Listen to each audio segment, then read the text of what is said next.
sociale, la fracture, on verra plus tard. Il y a effectivement un hiatus à peu près permanent entre ce que les hommes politiques doivent dire en période électorale, où ils ne peuvent pas annoncer tout de même qu'ils n'ont aucun pouvoir, qu'ils sont impuissants et que s'ils sont élus, ils ne feront rien. Donc ils annoncent en quelque sorte des mesures qui témoignent de leur capacité d'action économique, de leur volontarisme, et aussitôt au pouvoir, ils sont confrontés à toute une nuée d'experts qui leur mettent des courbes sous les yeux et qui leur disent mais si vous prenez telle décision, il y aura cet arbitrage immédiat sur le franc, sur les valeurs françaises, qui sanctionnera une politique volontariste, puisque dans l'esprit des marchés, la seule politique possible, incontournable, puisque c'est l'adjectif très à la mode, la seule politique possible et incontournable est une politique qui privilégie systématiquement les intérêts financiers au détriment des salariés et de ceux qui vivent de leur travail. Alors que la richesse du monde grandit sans cesse, ceux qui vivent de leur travail subissent de plus en plus les pressions des marchés. Les grandes entreprises se lancent dans des restructurations, elles licencient leur personnel ou diminuent leur salaire au nom de la flexibilité. Et derrière les chefs d'entreprise, on trouve les actionnaires et les rigidités des marchés financiers. La gestion moderne dans les entreprises est dictée par la logique financière. Je crois que vous avez un petit exemple, une petite leçon d'économie moderne. Petit exemple, je crois que petit, le qualificatif est mal choisi. Un très gros exemple qui est la première nouvelle de l'année 1996. Le 1er janvier, on apprend que AT&T va décider de licencier 40 000 personnes.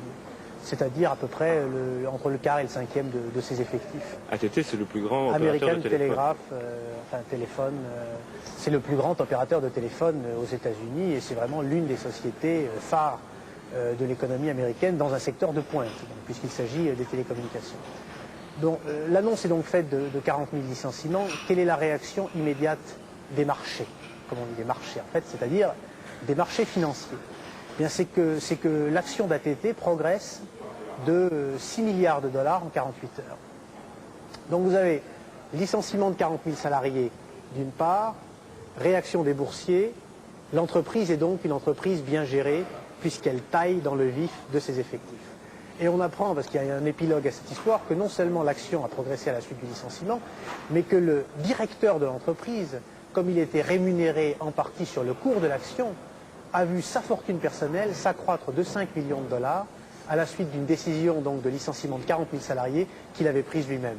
Là, je crois qu'il est difficile de trouver un meilleur exemple du hiatus entre l'économie réelle, qui implique aussi l'emploi et les perspectives sociales de la population, et l'économie financière, qui a tendance à tressaillir de bonheur à chaque fois qu'on annonce des plans de licenciement.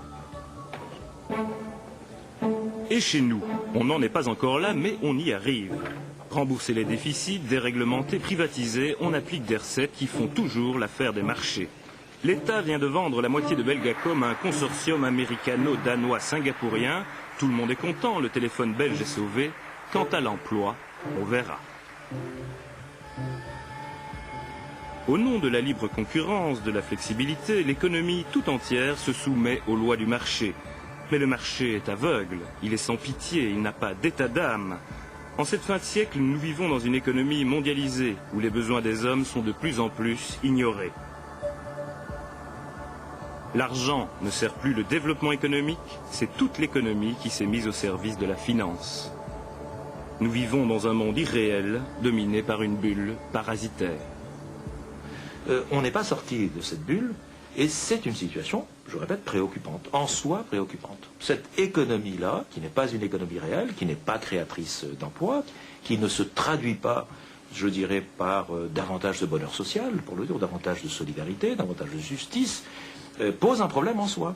Parce que ça produit une sorte d'enrichissement permanent, constant, effectivement, mais d'enrichissement des mêmes, de ceux qui ont les moyens financiers d'entrer dans ce marché. Tous ceux qui ne le peuvent pas, eh bien, sont aujourd'hui victimes de cette spéculation.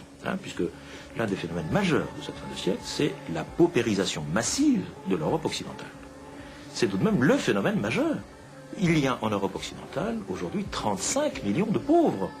Il n'y en avait pas il y a 20 ans.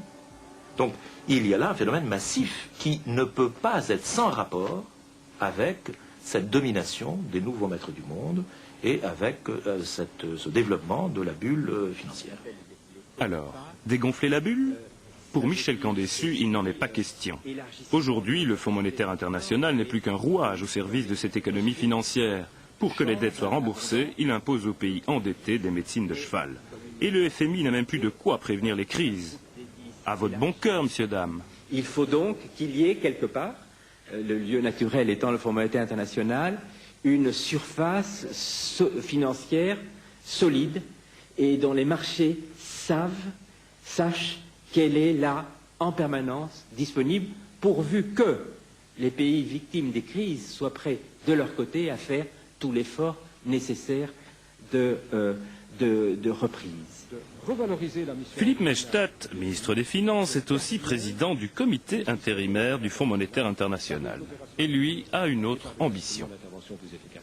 Et ce sera vraiment ce que je voudrais indiquer en conclusion.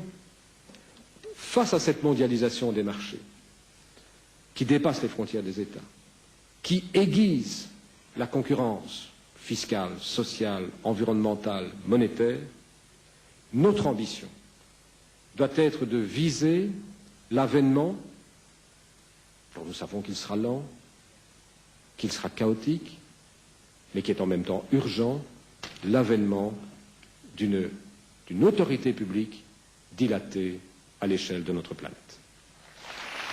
Bravo! Mais de quelle autorité s'agit-il? Le ministre ne le dira pas. Il sait que c'est un vœu pieux. Il sait qu'aucun projet, même modeste, de reprise en main internationale des marchés financiers n'a abouti jusqu'aujourd'hui.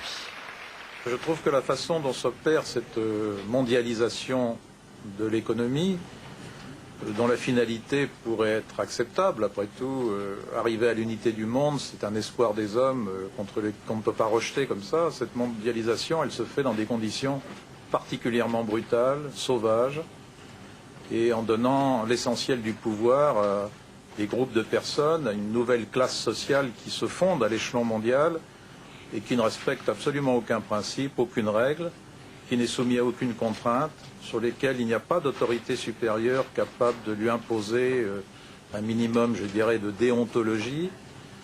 Et c'est probablement une régression assez importante dans l'histoire humaine, probablement provisoire, mais une régression assez importante, et dont les peuples, et en particulier les gens comme vous et moi, tout le monde, subit de plein fouet les conséquences.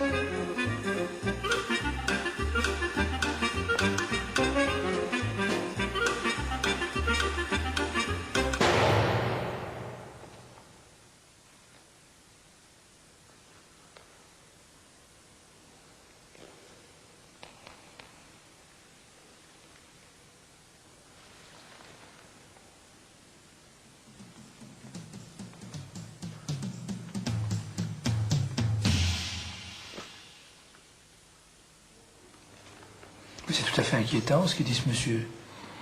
Parce que même les solutions qu'il y a dans l'émission, elles sont quand même pas très loin. Hein. Donner plus d'argent au Fonds monétaire international, ça va pas changer le cours du monde. C'est le moins qu'on puisse dire. Et l'autorité mondiale de Philippe Maystadt, c'est pas pour demain. Non. Oui, non, et alors? Il y a des pistes. Il y en a quelques-unes qui sont évoquées dans le dossier du monde diplomatique. Il y en a notamment une qui est intéressante. C'est celle proposée par un prix Nobel d'économie américain qui s'appelle James Tobin. Et ce qu'il propose, c'est de taxer la spéculation financière. Ah bon? Oui. J'achète un pain. Je paye une TVA dessus. Mais un maître du monde qui achèterait 100 millions de dollars paye rien du tout. Et ce que James Tobin propose, c'est de taxer ce type de transaction d'1,5%. C'est pas beaucoup. Non, ce n'est pas beaucoup, mais avec le produit de cette taxe sur une seule année, on parviendrait par exemple à effacer totalement la dette du tiers-monde. Avec 1,5%? 1,5%. Ah. Et ils en ont parlé à la conférence? Pas un mot. Ah. Mais oui, mais pour une taxe pareille, il faut une autorité mondiale qui instaure les choses, qui les impose. Ben oui, c'est vrai. En tournant rond.